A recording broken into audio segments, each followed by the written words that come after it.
नमस्कार sir. Sir 3 तारीख को राज्य स्तरीय प्रोग्राम है और मनोहर लाल जी मुख्यमंत्री जी पहुंच रहे हैं, तो कितना उत्साह है जी? आप देख रहे हो यहाँ पर लगभग 4.5 घंटे देरी से पहुंचा मैं। और किस प्रकार से ये आज ये स्थान हर वर्ग के लोग, केवल एक जाति विशेष के नहीं, हर वर्ग के लोग उत्साहित हैं। और 3 तारीख के लिए आपके सामने आपने रिकॉर्ड किया है कि लोगों ने किस प्रकार उत्साह दिखाया है कि हम ज्यादा संख्या में अपने साधन और संसाधनों के साथ वहां पर नरवाना के मेला मंडी में पहुंचेंगे। तो कितने लोगों के आने की संभावना है जी? ये सभी संत शिरोमणि रविदास जी के श्रद्धालु लोग हैं, इसमें संख्या नहीं गिनी जाया करती। जो जो उनकी मानता रखता है, जिन जिनको उनकी विचार और सोच के ऊपर जिन्होंने चर्चा की, अपने जीवन में अपनाने का काम किया, वो सभी लोग वहां पहुंच रहे हैं।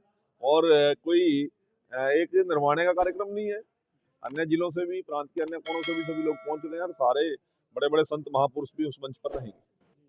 तो सर आपने भी एक दोहा कहा था कि ऐसा चाहूं राज में जहां मिले सबन गवन छोट बड़ सम बसे रविदास रहे प्रसन्न जी तो मौजूदा सरकार कितना वर्क करी है सर?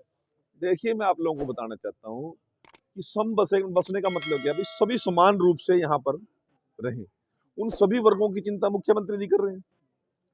और रविदास रहे प्रसन्न, सभी को मिलन। कोरोना काल के 3 साल के कार्यकाल के अंदर 80 करोड़ परिवारों को मोदी जी ने और मनोहर लाल जी ने घर बैठे उनको राशन पहुंचाने का काम किया। आज हमने 19 ऐसी फसलें हैं जिनका भावांतर भरपाई योजना के तहत सरकार किसान को खुशहाल करती है। दूसरी बात मैं क्या कहना चाहता हूं, 24 घंटे बिजली देने वाली कौन सी सरकार है? मनोहर जी की सरकार। आज सड़कों की स्थिति किसके राज्य में बढ़ी है? मनोहर लाल जी के। बिना पर्ची बिना खर्ची रोजगार, गरीब से गरीब बेटे को रोजगार और बढ़िया नौकरी हमारी सरकार ने दी। पहले तो कोई सिपाही भी लगता था, जो जिम्मेदार तो होता था बेचारा किला बिकता था, गरीब होता था तो मैं हसबिके कर दी, और यदि भाई कुछ भी नहीं हुआ था तो माँ की टूम बिकती थी। आज कोई व्यक्ति ये नहीं कह सकता कि मेरा 1 रुपया खर्चा, जो योग्य है उसको योग्यता के आधार पर हमने हजारों लाखों नौजवानों को नौकरियां देने का काम किया। 5 लाख लोगों को आयुष्मान कार्ड के माध्यम से स्वास्थ्य की गारंटी दी है, बीमा नहीं किया। उन लोगों को गारंटी दी है कि बिना इलाज और बिना दवाई के मनोहर और मोदी सरकार किसी व्यक्ति को मरने नहीं देगी। और पहले जिन गरीब आदमियों को देखकर बड़े बड़े प्राइवेट हॉस्पिटल वाले नाक चढ़ाया करते थे, मुंह सिकोड़ा करते थे, आज आयुष्मान कार्ड वाले ने रुक जो लिद्दी का बुलावा, इस तरह बस स्टैंड पर खड़े होकर केले वाले लग गए।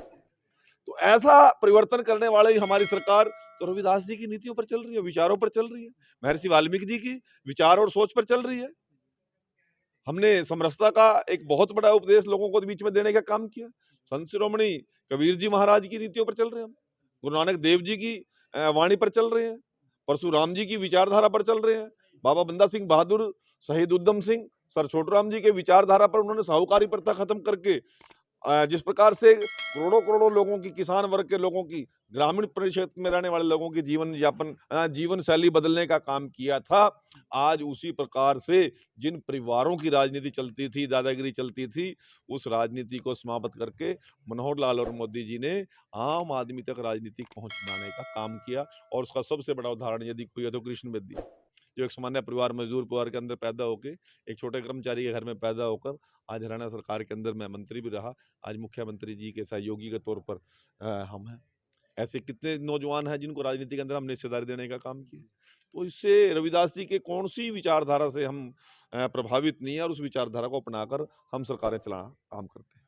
सर जैसे अभी घोषणा की थी मुख्यमंत्री जी ने चिराग योजना को लेकर, तो सर वो क्या है कि कहा गया था कि प्राइवेट स्कूलों के अंदर अगर बच्चा पढ़ेगा तो उसको 1100 दिए जाएंगे और सरकारी स्कूलों के अंदर कोई पढ़ेगा तो उसको 500 रुपये देने पड़ेगी।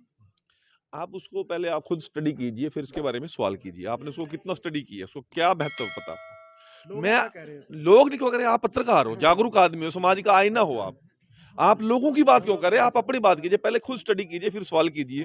परंतु मैं उसका जवाब एक बात देना चाहता हूँ, हम लोगों ने ही सरकारी विद्यालय बनाए, हमारी डिमांड पे सरकारी विद्यालय बने, परंतु जिन लोगों ने सरकारी विद्यालय बनवाए उन्हीं लोगों ने अपने बच्चों को प्राइवेट विद्यालय में भेज दिया। आज सरकारी स्कूलों में स्ट्रेंथ नहीं है, परंतु वहां पर स्टाफ पूरा करना हमारी जिम्मेवारी बन गई है। बिल्डिंग के खर्चे, वहां के चौकीदार के खर्चे, वहां के सफाई कर्मचारी के खर्चे, अब प्राइमरी स्कूल के अंदर भी 2 अध्यापक तो मिनिमम रहेंगे।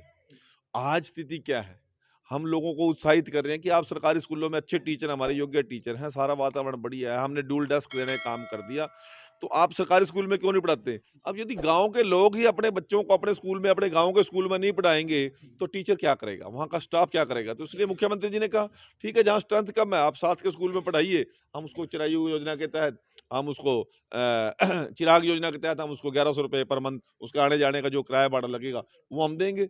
और यदि आप अपने गाँव के स्ट्रेंथ पूरी कर देंगे, हम दोबारा स्कूल खोल देंगे, हमें क्या दिक्कत? स्टाफ तो हमारे पास है, जो टीचर आज भर्ती होंगे वो तो 60 साल तक, 58 साल तक रिटायर तो कर नहीं सकते। तो इसलिए लोगों को इस बात के ऊपर चलना पड़ेगा, क्या खाली खंडर के अंदर क्या करेगा टीचर? लाख रुपए की तनख्वाह उसको कैसे दे?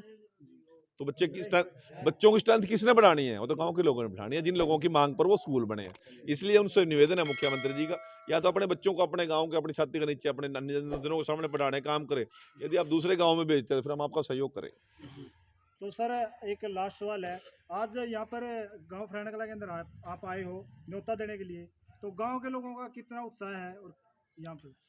आपने सारा प्रोग्राम रिकॉर्ड किया है। इसके बाद मेरी बाइट देने के बाद उसको आप देखना, तो गाँव का वो उत्साह तो आपको नज़र आ जाएगा, और मेरे को भी भेज देना, मैं भी देख लूँगा उसमें कितना लोगों के अंदर उत्साह है। भाई दिखाइए, 1 मिनट, दिखाना तेरा उत्साह। बोल संत शिरोमणि रविदास जी महाराज की। ठीक है जी, धन्यवाद।